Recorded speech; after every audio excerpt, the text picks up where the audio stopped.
Sutra Teratai yang Menakjubkan. Bab 6. Memberikan Peramalan. Xinfa Senin 10 Januari 2022. Bertemu dan mengabdi pada para Buddha untuk menyempurnakan jalan Bodhisattva. Episode 962. Bertemu, mengabdi, dan memberi persembahan dengan perbuatan kepada banyak Buddha, sehingga padan dengan kebajikan dari kebijaksanaan Buddha.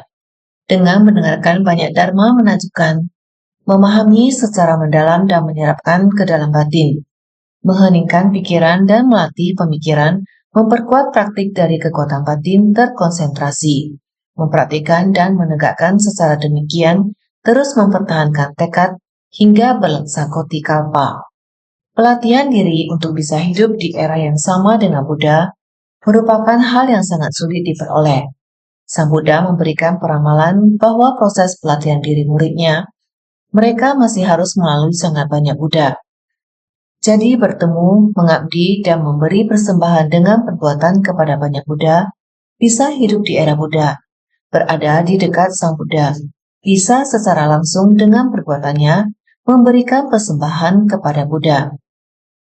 Memberikan persembahan, melakukan sesuatu untuk Buddha. Setelah melewati begitu banyak Buddha, semakin lama berada di sisi Buddha, semakin banyak kesempatan untuk memahami ajaran yang Buddha paparkan, sehingga bisa padan dengan kebajikan dari kebijaksanaan Buddha. Bisa sesuai dengan pikiran dan kebijaksanaan Sang Buddha, mereka dapat mendalami dan memahami lebih lanjut kebajikan yang dipraktikkan oleh Sang Buddha. Karena dengan mendengarkan banyak dharma menakjubkan, akan dapat mendengarkan pembebaran dharma oleh banyak Buddha. Jika semakin banyak mendengarkan dharma, sekali demi sekali tidak berhasil memperoleh bimbingan, tidak berhenti berlatih secara berkesinambungan, secara mendalam memahami bahwa jika dharma semakin terserap ke dalam batin, pemahaman terhadap dharma akan semakin mendalam. Jika semakin memahami dharma, maka merenungkan dalam hening dan pelatihan pemikiran agar terpusat pada satu objek akan semakin memperteguh tekad dan pikiran kita. Dengan tekad yang teguh, yang akan kita perbuat adalah memberi manfaat kepada para makhluk. Melangkah di jalan Bodhisattva merupakan perilaku dari tekad melatih pemikiran agar terpusat pada satu objek. Dengan tekad kita berlatih dan menegakkan, dapat terus mempertahankan tekad hingga berlaksakoti kalpa. Kita harus merenungkan dengan sungguh-sungguh. Dengan tekad hati demikian, melalui waktu seberapa lama pun, hati kita tetap teguh. Teguh dalam berbuat, maka sering dikatakan, pembinaan diri haruslah di tengah kehidupan. Segala perbuatan tidak lain adalah merupakan pendidikan bagi orang lain. Pernah ada suatu kali Buddha berada di Kriya Jetavana. Kriya ini dibangun bersama oleh sesepuh Anathapindika dan Pangeran Jeta untuk dipersembahkan kepada Buddha.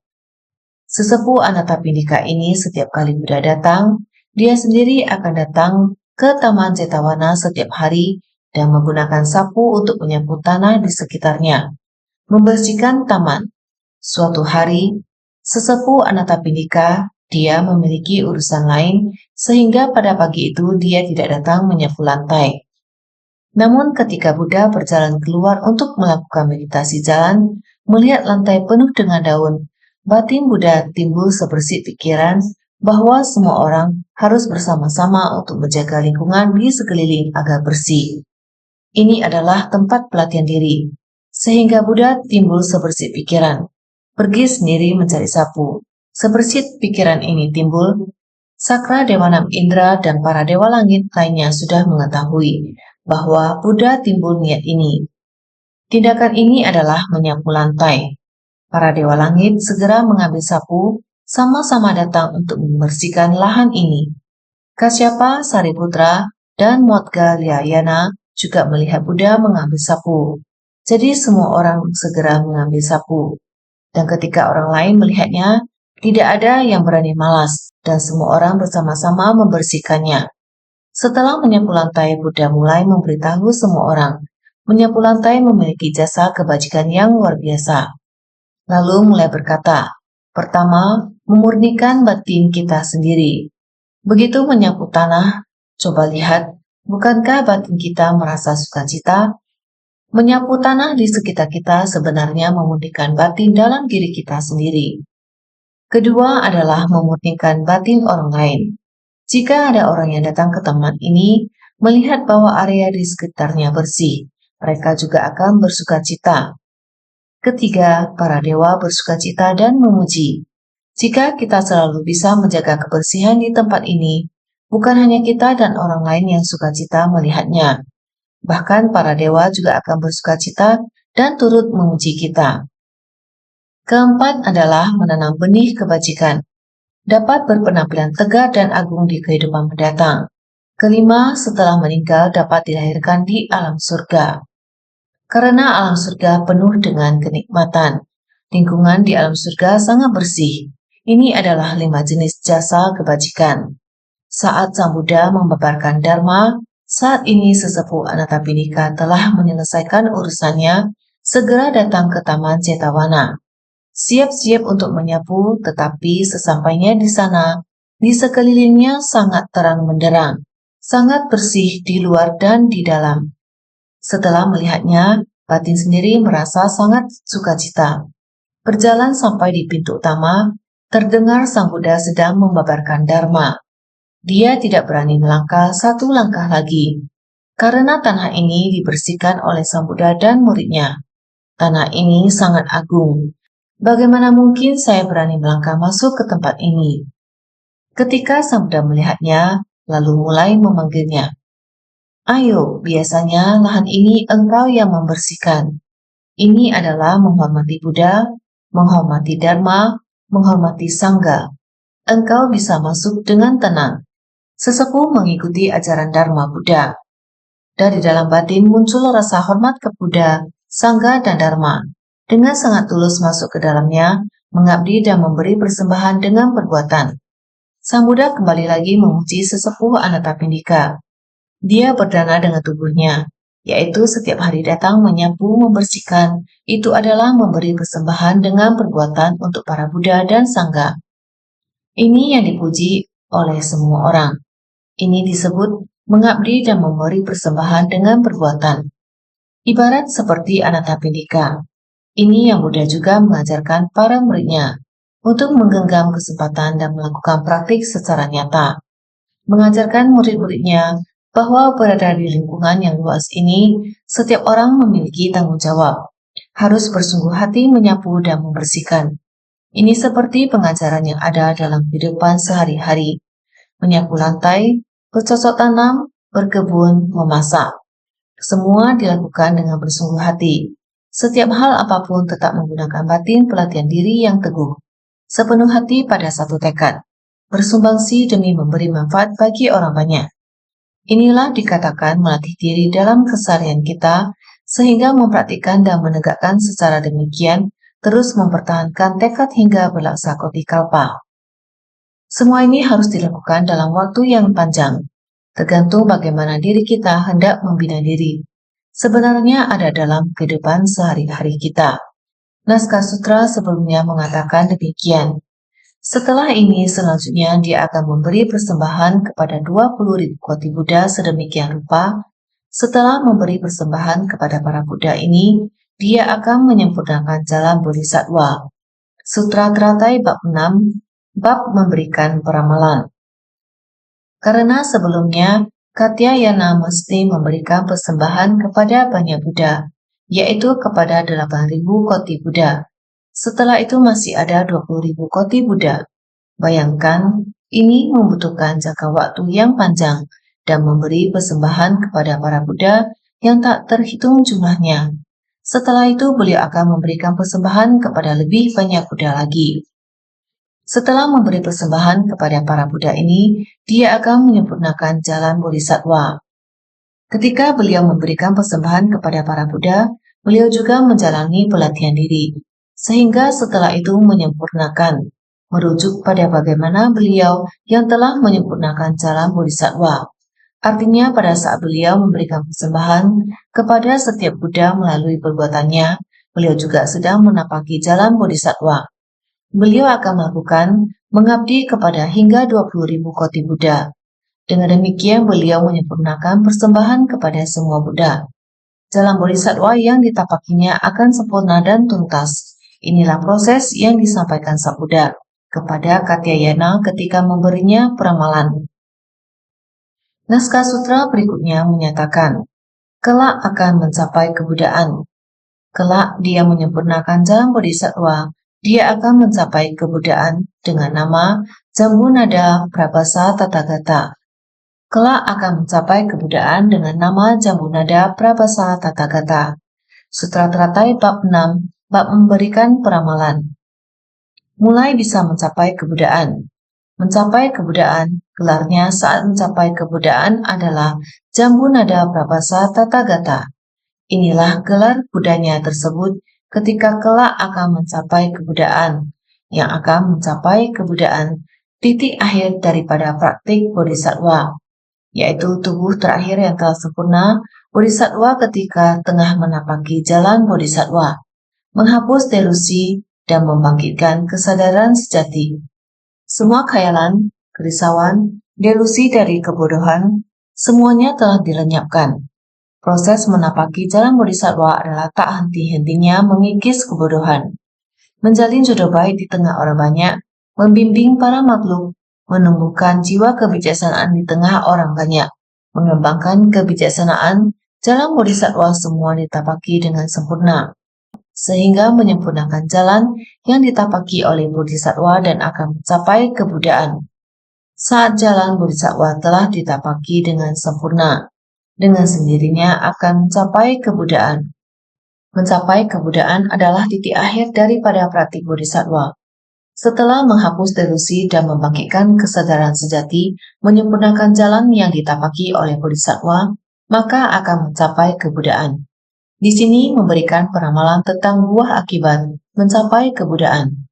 Bukankah kita senantiasa mengatakan itu setiap hari? Hanya akhir dari jalan Bodhisattva yang merupakan awal dari memperoleh kondisi kebudaan. Ini adalah memberikan peramalan tentang buah akibat. Masa lampau bertemu dan melayani para Buddha adalah memupuk benih sebab. Lalu setelahnya adalah memperoleh buah akibat mencapai kebudaan dengan nama Jambunada Prabhasa Tathagata. Ini adalah buah akibat. Demikianlah mencapai kebudaan. Buddha ini telah mencapai kebudaan. Gelar Budanya adalah Jambunada Prabhasa Tathagata. Dengan nama Jambunada Prabhasa Tathagata, jambu adalah nama pohon. Nadi artinya sungai. Pada Jambu Dwipa, di tepi sungai terdapat pohon. Ketika buahnya matang dan jatuh ke dalam air, akan mewarnai pasirnya menjadi warna emas, di mana warna ini adalah yang terunggul. Jambu adalah nama sebuah pohon. Nadi adalah sungai. Jambu Dwipa adalah tempat tinggal kita. Ada sebuah pohon jambu. Pohon ini ada di tepi sungai ini. Buah yang matang jatuh ke dalam air akan mewarnai pasirnya menjadi warna emas, di mana warna ini adalah yang terunggul. Inilah yang diumpamakan oleh Sang Buddha, di mana warna ini adalah yang terunggul. Buahnya jatuh ke dalam air akan mewarnai pasirnya menjadi warna emas. Buah ini setelah diwarnai dengan pasir, warnanya sangat indah. Ini adalah Maha Katyayana, terunggul dalam analisa, menafsirkan dan mendiskusikan Dharma. Yang Arya Katyayana ini, dia di antara murid Buddha, adalah terunggul dalam analisa, menafsirkan dan mendiskusikan Dharma. Dia memiliki sifatnya bagaikan substansi dari emas. Hatinya, sifatnya telah membina diri berlatih hingga hatinya sangat teguh. Setiap saat selalu dalam pemikiran yang tenang dan terpusat. Hati sangat kukuh, jadi memahami maksud hati Sang Buddha. Oleh karena itu, perumpamaannya ini adalah sifat bagaikan substansi dari emas, tidak akan pernah rusak. Kebijaksanaannya bagaikan gemilangnya emas, tiada yang mampu mengunggulinya. Seperti dia yang sifat batinnya seperti ini, menggambarkan kebijaksanaannya bagaikan gemilangnya emas itu. Kebijaksanaannya itu, gambarannya adalah sudah bagaikan gemilangnya emas. Itu adalah tidak ada sedikit pun noda batin yang mencemari. Jadi kebijaksanaannya sudah bagaikan berkilaunya emas, sehingga tiada yang mampu mengunggulinya. Sudah tidak ada yang lain yang mampu menggambarkan kemurnian dari gemilang seperti itu. Dinamakan jambu nada prabasa. Maha Katyayana adalah yang terunggul dalam analisa, menafsirkan dan mendiskusikan dharma, sifatnya bagaikan substansi dari emas yang tidak akan rusak. Kebijaksanaannya bagaikan gemilangnya emas, tiada yang mampu mengunggulinya, makanya dinamakan jambu nada prabasa. Yang Arya Katyayana, dia mencapai kebudayaan di masa mendatang, karena dia telah melatih diri mencapai kondisi yang demikian adanya. Di masa mendatang, akan kembali memberi persembahan kepada begitu banyak Buddha. Niat pikiran yang teguh ini sama seperti pohon. Ini menunjukkan kebenaran akan pelatihan dirinya. Demikian kebenaran ini bagaikan gemilangnya emas. Pada tahapan benih sebab praktik khasnya, inilah pelatihan dirinya.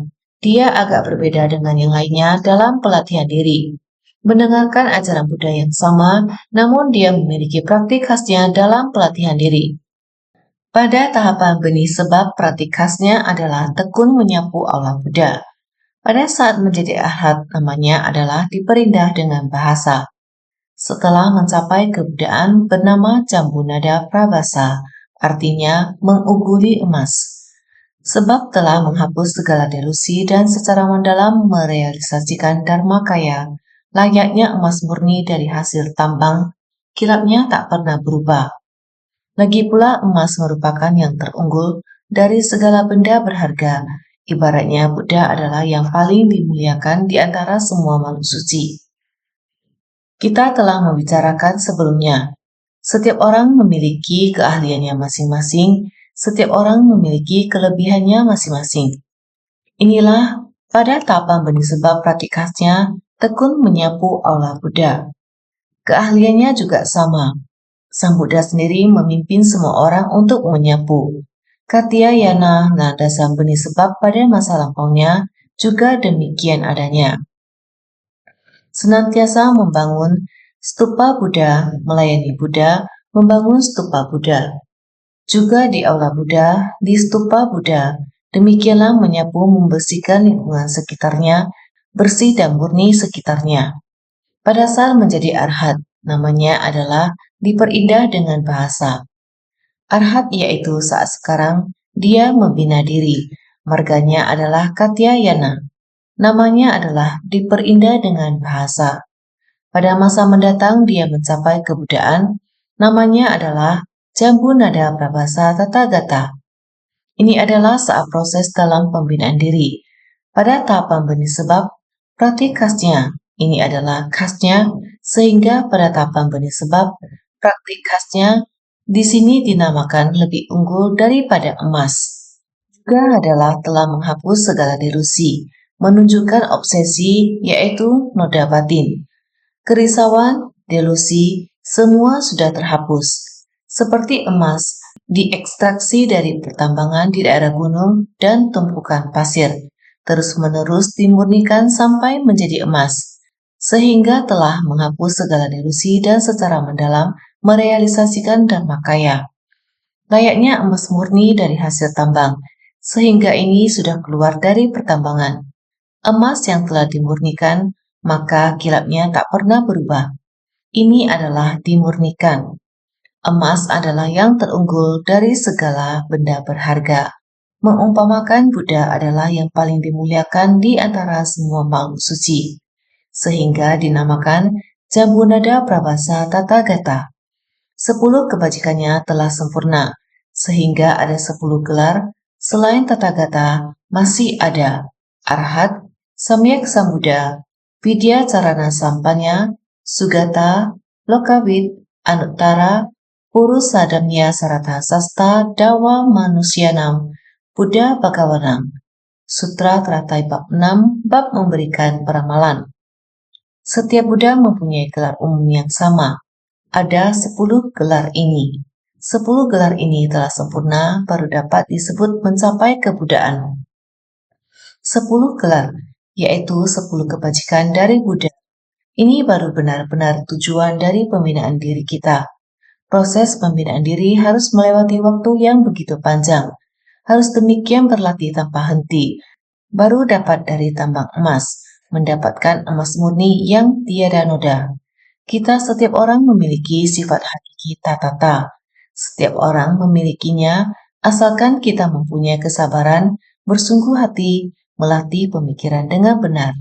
Demikian kita suatu hari juga akan bisa mencapai kebudayaan, asalkan kita setiap orang senantiasa bersungguh hati.